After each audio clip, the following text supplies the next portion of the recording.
The wild here doesn't whisper, it roars. Glaciers crack like thunder. Waterfalls carve paths through time.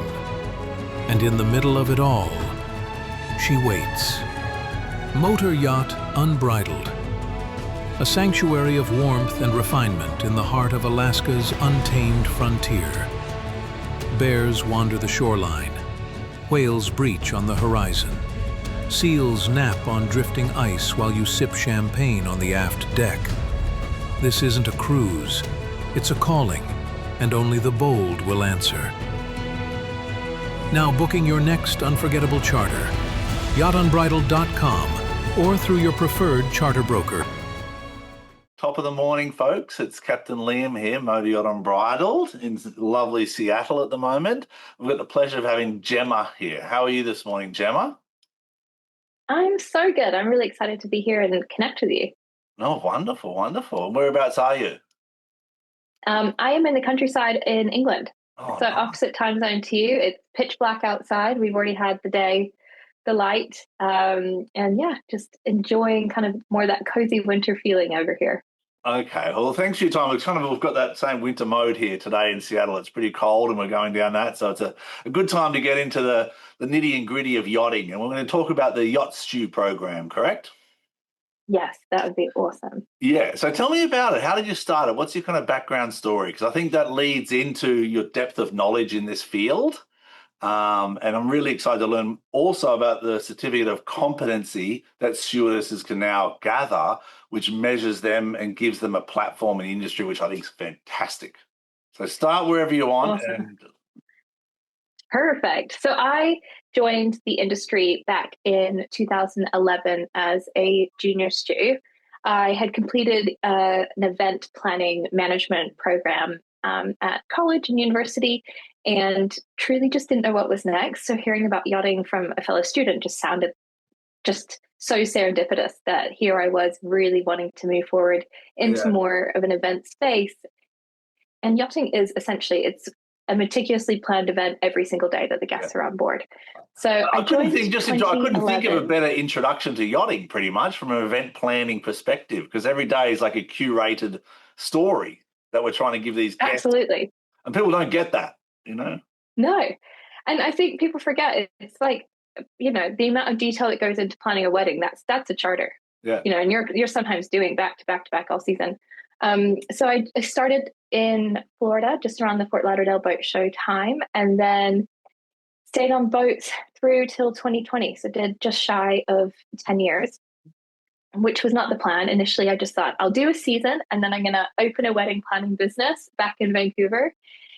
Did not return to Canada, shoreside anyways. I actually did 3 years between Seattle and Vancouver on a boat. So that was such a joy to be so close to home.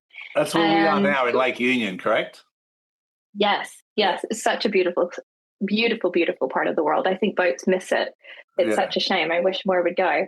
And the islands, also just on that, the islands off here are stunning. The Channel Islands, just in the history, the little towns and the art scene and the mountains. Yeah.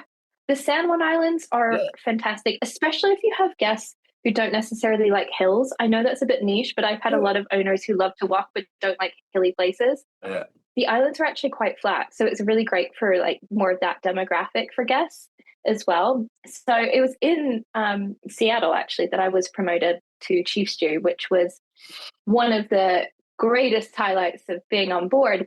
Were you nervous? And suddenly I went, yes, because I looked around kind of the interior, and I've been on board already for probably 18 months at that time. Yeah. And I just thought, oh my gosh, I actually don't know what the heck I'm supposed to do.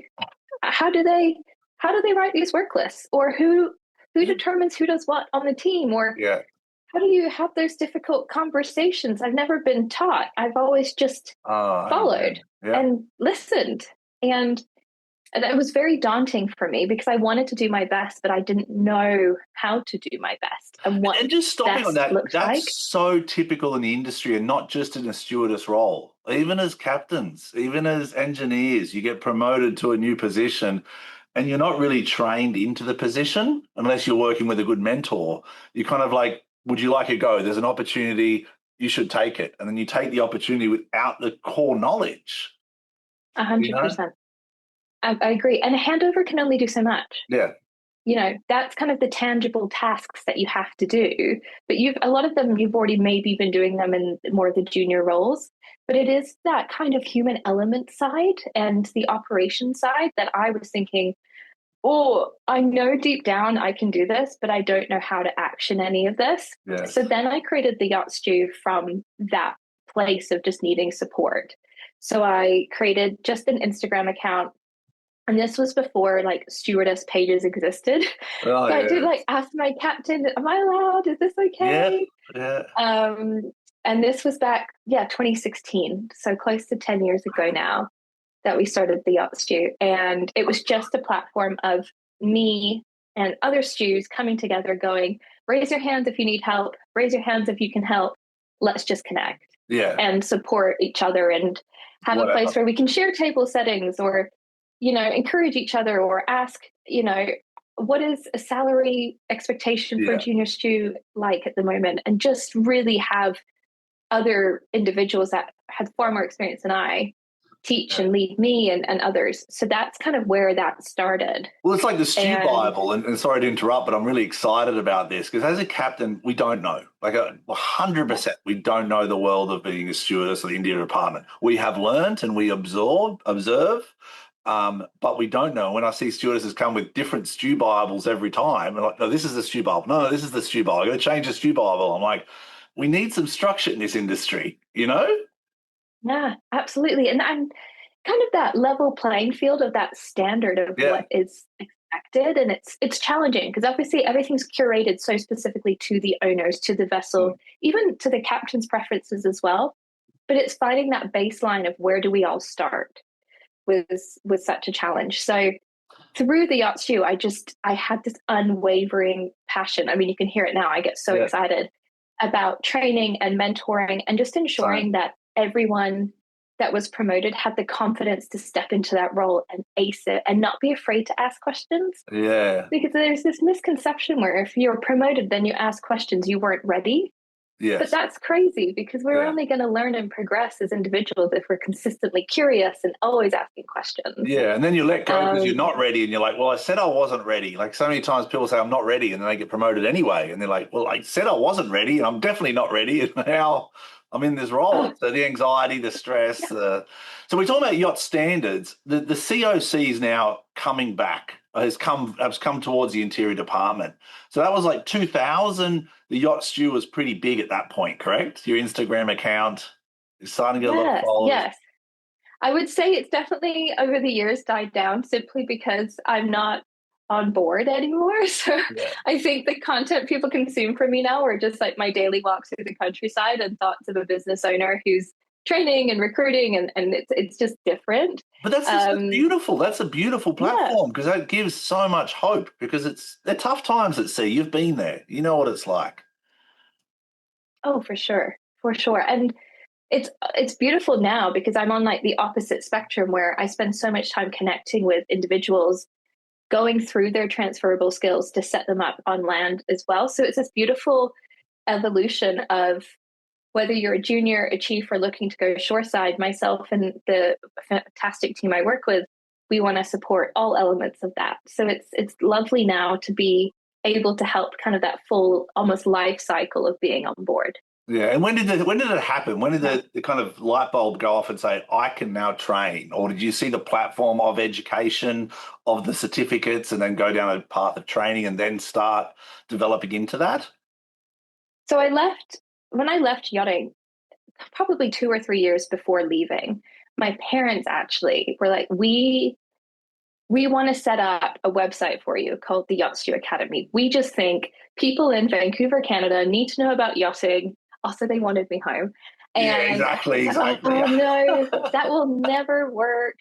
And then as I'm going on board more and more, I'm like, oh my gosh, I am like literally lit on fire when I train. I am just in my element. Yeah. And I was like, maybe there's method to their madness. Maybe there's something. And just, over the years, I think as I was doing more training, instead of just doing silver service, I was creating like training packs for the team of like the history of it, scenarios, how you would, approach different things. We would do role play. it was so much more than just me standing at the table telling everybody where to go and what to do. Yes.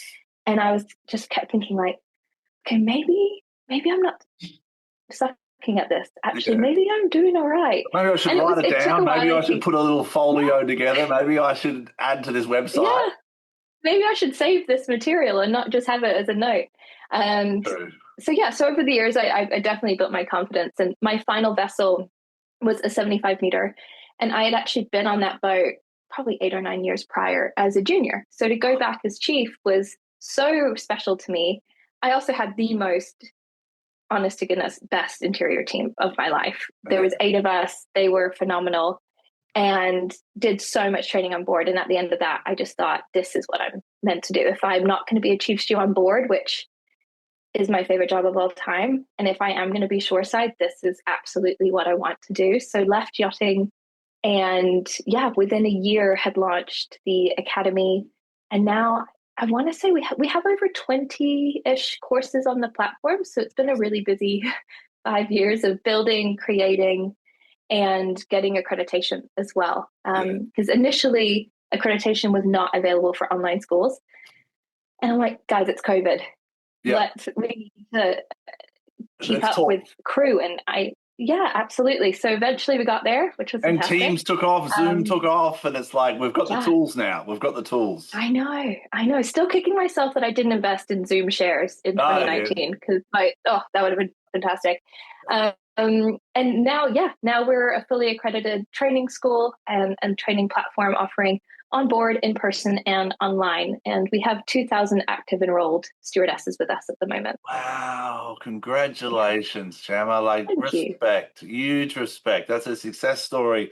But it's also your reputation. Like what I hear, a lot of the stewardesses coming up, they kind of aspire to be like you in the sense of your positivity, your knowledge, and also what you're giving back to the industry. Like I see so many junior stewardesses, and they're talking about the academy and they're talking about Gemma, and I'm like, good for her. You shine, girl. You shine. I feel like I'm going like, oh, thank you. That's so kind. Oh, but I love this industry. I'm passionate about it. So when I see someone, resonate positivity and resonate education, because I think so much comes back to that education, that mentorship, and that training that we forget. We employ people just to do their job. No, we employ people to train them to be better at their jobs and would be better human beings. And your platform does provide that. So talk about accreditation, because as a captain, 25 years in yachting, up until 5 years ago, there was no real, I don't want to be ignorant here, but to my knowledge, there was no real structural accreditation to the interior department. Is that correct? So there actually was, but I was in a similar boat to you, whereby when I was on board, I wasn't aware of the accreditation that was available for crew. So I was doing education at Butler courses, my WSUT, my Wine is Fair education trust courses. I wasn't actually aware that IAMI also accredit the guest program, which is for interiors. So it's been really incredible over the past 5 years to get to know guest, see the progression of guest, and truly, I think all it came down to was the fact that it just wasn't known across the industry. But I was also based primarily in the US. And there's definitely a disconnect of interior training in the US. At the moment, anyways, there's only junior stew courses available. So if you're interior, you have to fly out to Europe to do the in-person. So I think there's also that disconnect there as well, where, someone like myself who's based out in the States, you aren't going to hear necessarily of these courses that are in person. So then the online options that are now available make it just so much more accessible on a global scale. Yeah. And are these yachting specific or service specific? Hotel. So they are yacht specific. They are yacht specific. Certificate of Competency issued by guests. Correct. Yes. And under the umbrella of IAMI.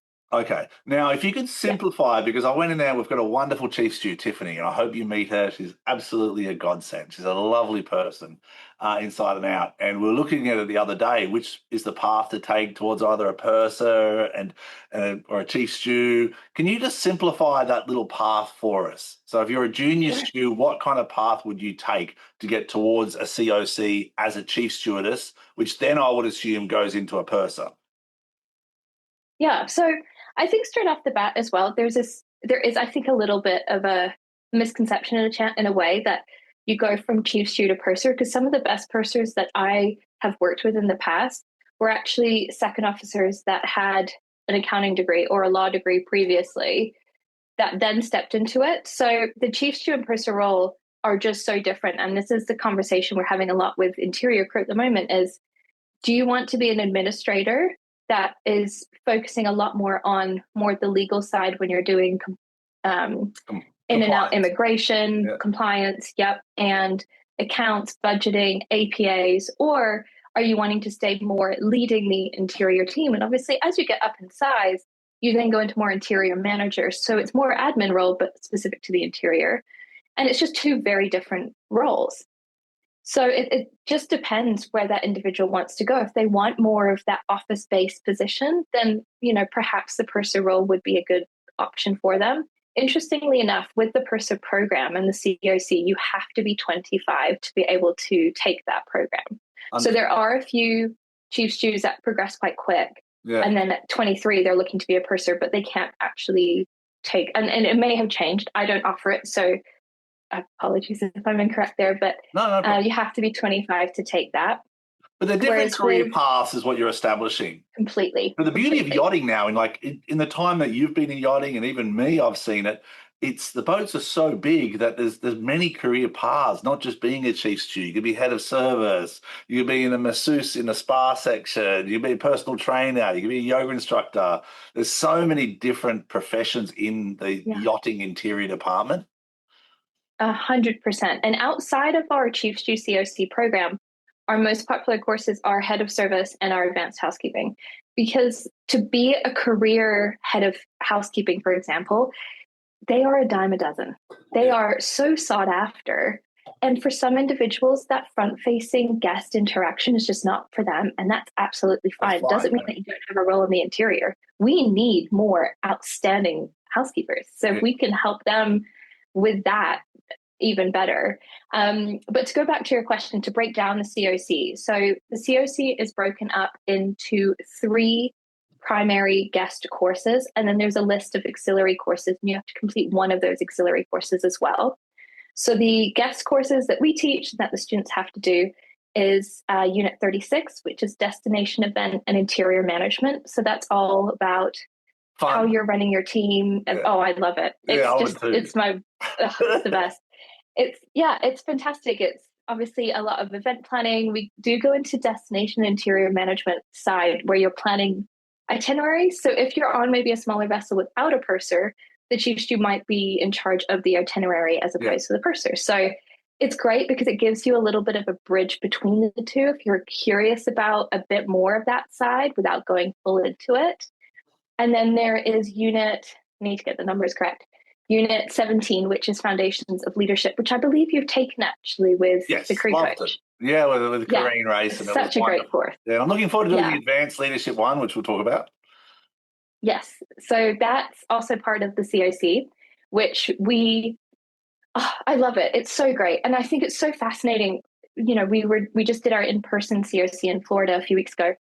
And at the beginning, I asked everybody, what is a leader that you aspire to be like? What is it about them? If you could, hear all the different leadership styles that we focus on, what are they and what are you and that sort of thing. By the end of the course, I was like, okay, let's revisit it. What type of leader do you now want to be? What leadership style do you want to be? And it's just the takeaways are amazing. Yeah, even myself, after so many years at sea, it's like, I didn't know there's so many types of leaders and you need to be a different type of leader in different scenarios.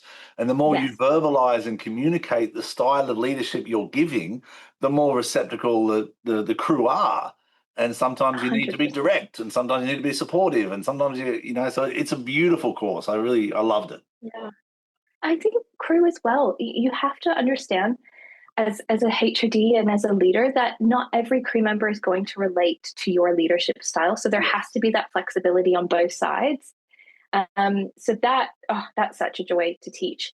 And then the third and final course is crew wellbeing and human resources, which that I believe is the gap into the purser, because we do look at crew leave tracking sheets and compliance and that side of things. But we also look at the well-being of the crew what we can do as interior leaders to make sure that we're not just looking at the physical well-being, but the mental well-being, the emotional well-being of the crew. And when putting together training proposals to the captain, how are we hitting all those marks? So it's not just focused on wine training. We're looking at crew development, team development, cross-training, that sort of thing. And then one of the auxiliary courses that we offer now is the Unit 44, which is the new guest course, which is the yacht mental health course. So we work with Seize the Mind. Yep. So all of our COC students do that course with Seize the Mind, which Emma.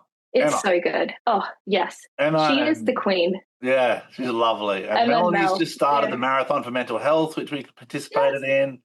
So, yeah, they're beautiful people in this industry. And like I've got to say, I think, being from 25 years and seeing the industry change, one thing I have seen more than anything is an interior department and, without saying females or males, but females in the yachting industry have just blossomed.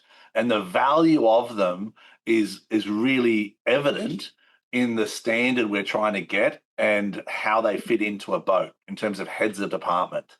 And, got to be careful how loud I speak because I'm on a yacht here. But the guest interaction with stewardesses is one of the single most influential parts of the success of the charter, as is a captain and the views and the navigation, as is the engineer and the deck crew. And you can't devalue anyone. It's very hard to compare. But from a face-to-face, moment by moment, that is one of the most areas that is influential the most because the principals see the interior department. They give their feedback to the interior department and the rest of the crew kind of needs to understand and respect that above anything in my opinion. Absolutely. And, that is part of why it blows my mind and I'm so passionate about it equally is as the chief steward or as a senior interior member, you have more face-to-face time with that owner than anyone else on board. Yeah. And so let's nurture and train and develop these individuals to have a really heightened sense of emotional intelligence, awareness, cultural preferences. Conflict resolution. They're consistent. Exactly. Just who knows what the owner's going to throw at you at any given moment. And, it's an extension of their home. They have to feel comfortable with whoever they're around. Yeah. So that was part of kind of the Yacht Stew starting was me going, this doesn't add up to me because every department is so vital, so vital to the success of the program. But the interior seems to be one department that's overlooked with training and recognizing that. And respect. And I'll be 100% honest, and respect. And people, I don't know. I feel like I'm hitting, I don't know what the right saying is, but it's something that I don't think is valued enough in the yachting industry. And that's why I take time to speak to yourselves and work with people like Tiff and my interior team. And I give them the utmost respect, even as junior crew, because they're coming into a world they've got no idea about. The ultra high net worthy individuals live in this other world and it's not reality. And you've got a junior stewardess that all of a sudden is serving someone of such a high net worth that expects so much and dines in the greatest restaurants of the world. And that stewardess has to get these skills so quickly in order to handle the situations that's in front of them, and the feedback. Absolutely. It was interesting, actually, recently at the Super Yacht Forum in Amsterdam. I wasn't there, but a friend went and she relayed to me that there was an individual there who worked for really high-end luxury brands, Rolex, for example. And she said that she's now looking at yachting and just trying to understand a bit more of the human element of yachting. And she just said, as an individual, as someone who would manage a store for Rolex, and, you would have, or Cartier or whatever it may be. And she just said, I would never send someone out on the shop floor to speak with one of our billionaire clients without any training. Yeah. You just wouldn't send them. And not to say that chief stews don't have any training. It's just every boat is so unique. So maybe you're taking up your first chief stew role in a brand new boat. There's so much to learn about those owners. But if you have that really solid foundation, then you're just going to customize your approach to them.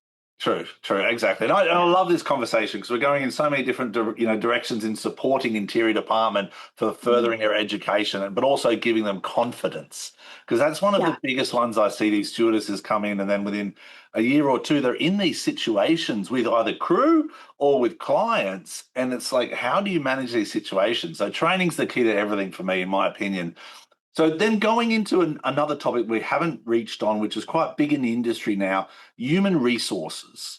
Where does that fit into this? Because everyone's now talking about human resources. How do we take the burden off a captain making, let's not say the wrong decision, but making uninformed, uneducated decisions and not following structural paths like in the commercial sector?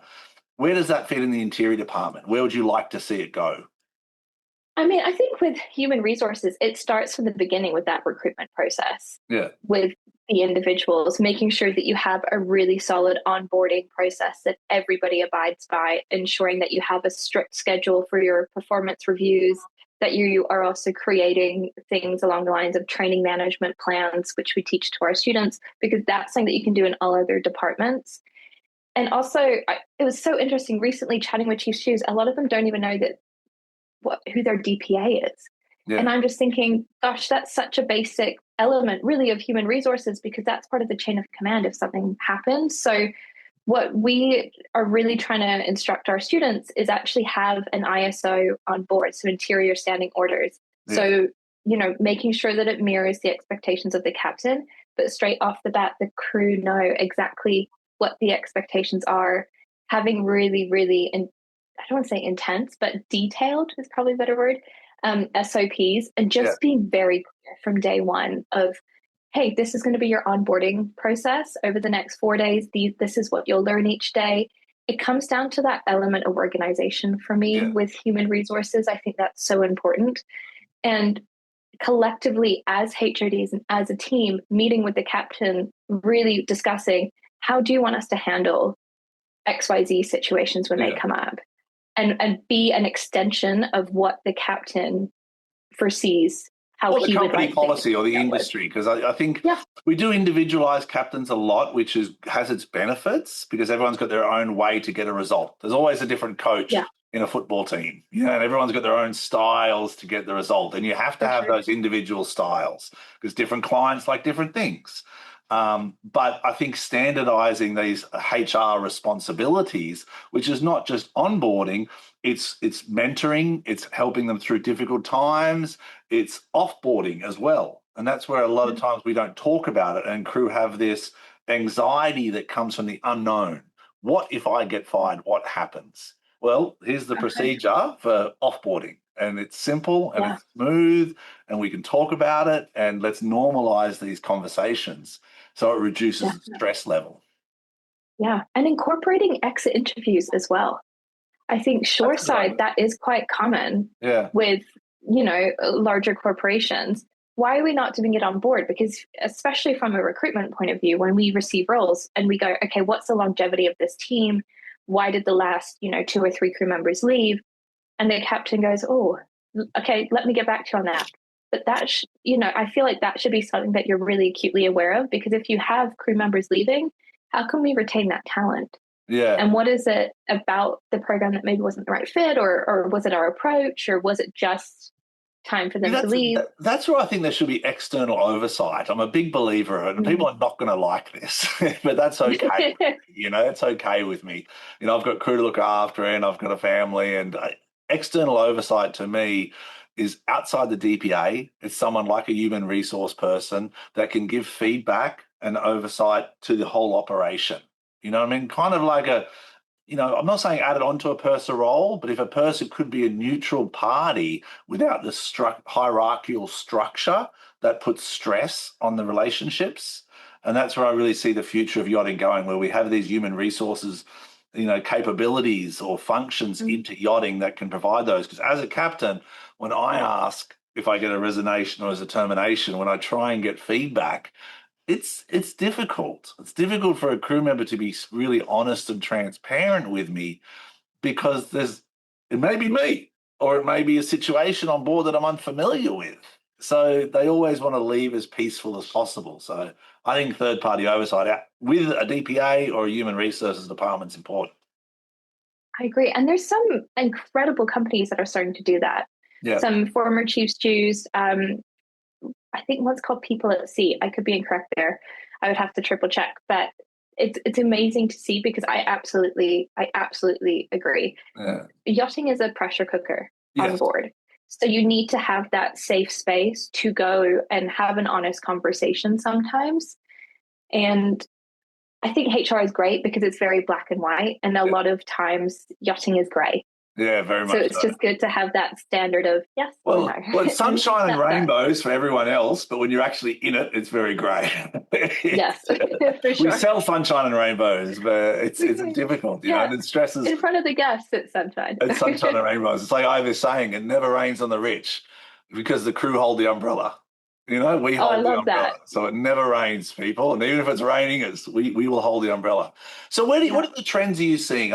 This is great because I usually only take 15, 20 minutes, but I'm really excited about this interview because what you're doing is you're opening up a lot of, you know, topics and a lot of educational based information, which is important for people entering the industry or people in the industry that are struggling to find a new way to be better. Because that's the challenge we have in yachting is these owners every year demand more and more. It's not just champagne and caviar anymore, Gemma. It's champagne, caviar, music, yoga, wellness. It just keeps every year stacking on a new trend. It's like, how do the crew handle this? So education is the key. What trends are you seeing either in yachting or in training or in stewardesses that you find are going to influence the industry? Oh gosh, that's a great question. Also, I think you're absolutely correct. Luxury hospitality never ceases to amaze me because what was the expectation yesterday is so far removed from today. So it's pretty wild and weird and wonderful. I think what we're noticing more specifically within the interior is interior crew are advocating for themselves because they want to show up for their team in a better manner. Fantastic. And I love that. 5 years ago, it was for us anyways, as a company and as a Yacht Stew kind of platform, it was a lot of conversations with a lot more junior crew that were just trying to get their foot in the door. Yeah. Whereas now it's chief stews saying, okay, I want to be a chief stew. I need to know how to get from A to B, but also I need to start putting money and really investing into my education for that exit out as well. So all these transferable skills are now becoming kind of at the forefront of, I think, a lot of crew members' minds because they are aware that yachting isn't necessarily forever. So it's incredible to teach these courses, but also give the opportunity to the students to relate that to outside of yachting and kind of open their minds that, you know, what's directly in front of you isn't always going to be there as well. So that's been really interesting, is just seeing crew and interior crew advocating for their education, for their team's education, and just starting that conversation of what's next. But as opposed to often when you leave, that door closes and you're like, oh, okay, guess my time in yachting's done. But that's not the case. There's so many opportunities out there. Yeah, there is. You just have to have the confidence to see that. Yeah, we'll talk about social media. Have you got time? I don't want to put you on any pressure or anything. Because I'm really excited because you're giving me an insight as well. Like the conversations I'm having with you really help me as a captain, as a leader, build on the team that I have. And I'm super blessed to have such a beautiful team, number one. But because they're that good, I have a responsibility to try and be better now. And like the guests want me to be better and the standard, I have to try and be a better leader. So I want to talk about social media and the demands of it, because it is difficult. Where do you, in your training platform, kind of put that personal branding? Because there's so many people coming out with different platforms, different ideas. Where does it fit into yachting? Yeah, I mean, in terms of, it's so challenging, isn't it? Because isn't it?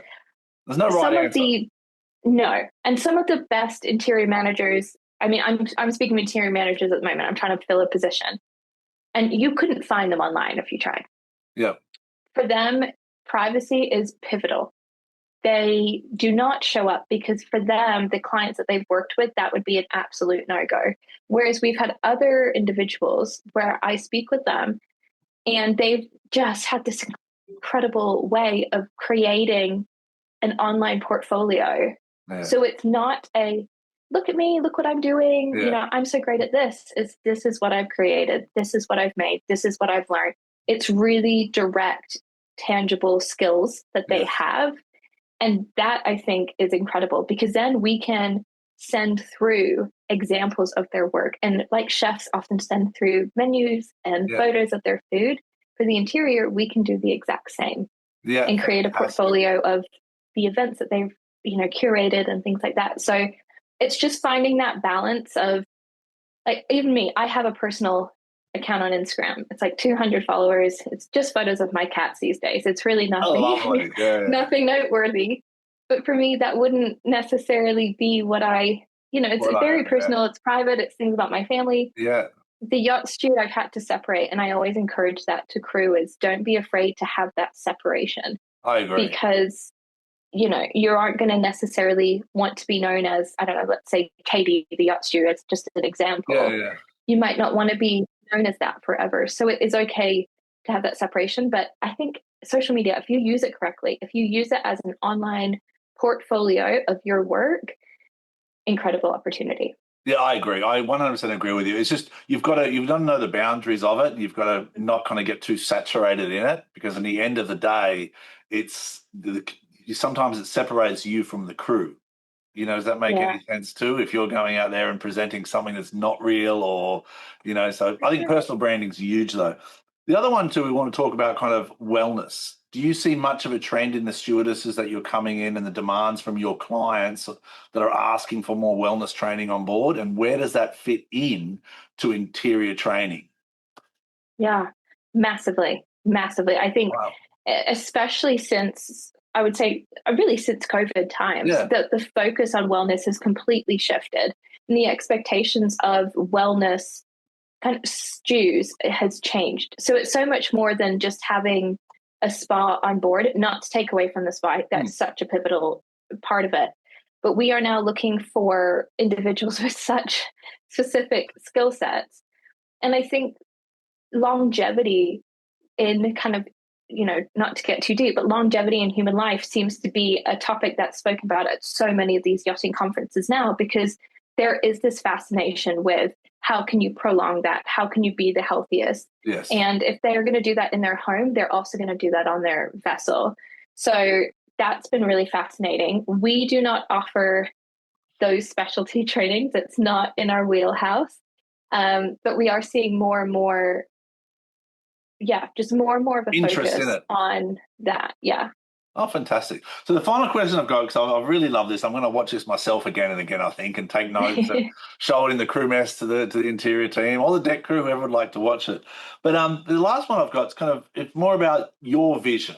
Like, what would you love to see? What course would you love to have, and in a positive way to influence yachting, or in a way to change yachting? So what's giving your kind of legacy, if you could? Yeah.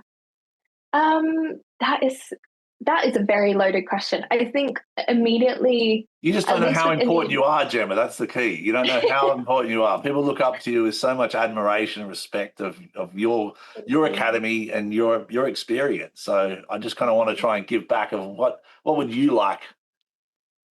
Yeah, I mean, I would love to see every department just be recognized across the board. And I do think through education, there is a way to do that, because there is that mindset sometimes of, well, we've done all these courses and you haven't done any, so we're not equal. Something I feel quite passionate about is really working towards some sort of course where we can really help chief stews on charter vessels. I think there's kind of that missing gap sometimes of being a charter chief stew is very different from being a private vessel chief stew, and how we can equip them to thrive in that area.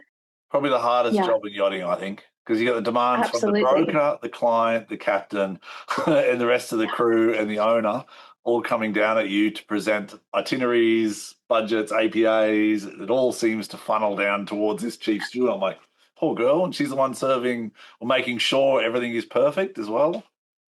Yeah, and every day is a little bit of the unknown. Yeah. So I think that's really important. But I love that the mental health conversation is continuing and more crew are doing that as well. That is pivotal to me.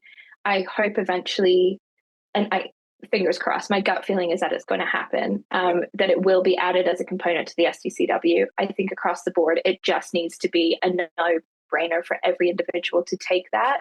Yeah, I think it is in 2026. Even if it isn't the yacht specific one. January 2026, there's a component of the personal safety and social responsibility. No, sorry, it talks about bullying. It doesn't talk about mental health and wellness. It talks about bullying. Sexual harassment. And sexual harassment, that's right. So it should be a component of mental health, like the mental health first aid course. I think Emma does it at Seize the Mind as well. I think it's a great course, and that should be a minimum for crew. So I appreciate all your time, Gemma. For me, I think one of the key takeaways that you've given is the value of the COC, that everyone should recognise that, through an industry whole, and give it equal value to other heads of department, I think is important. And we're not going to go into the arguments and the whys and the whys not, and there's going to be upset people with me. But to me, it is an equal value. And with the courses that you offer, it gives that qualification that the stewardesses can have that confidence and have that pride, which maintains their mental health and their wellness as well, to have that, support from the other departments. For me, I want to see more standard of training in terms of service cross departments, because we are all part of a service industry, a captain, a deckhand, an engineer, an ETO, you name it, in the spa, in the water sports, we're all in the same industry. So how do we not train deckhands to be more service orientated? How do we not train captains to be more service orientated? That's where I kind of have a vision where it should go a bit more. Because if the demands are coming more and more, we have to lift our bar. And that starts with education and companies like yours. I agree. And something that I actually recommended to our last intake of Chief Stews was cross-departmental training days, where as the Chief Stew, you take some of the deckies for an afternoon, and then your stews maybe go and help in the galley, and everyone moves around. Yeah. And then there's just such a greater appreciation for what each other does. And they can get some sunlight and vitamin D and some salt air and jump on a jet ski. Great. All right, Gemma. I wouldn't say no. Exactly. I'll trade it out some days. I'm like, it's a good job out there, Deck Crew. How can people find you, Gemma? And what's your closing notes? So on Instagram at the Yacht Stew or at the Yacht Stew Academy, super simple.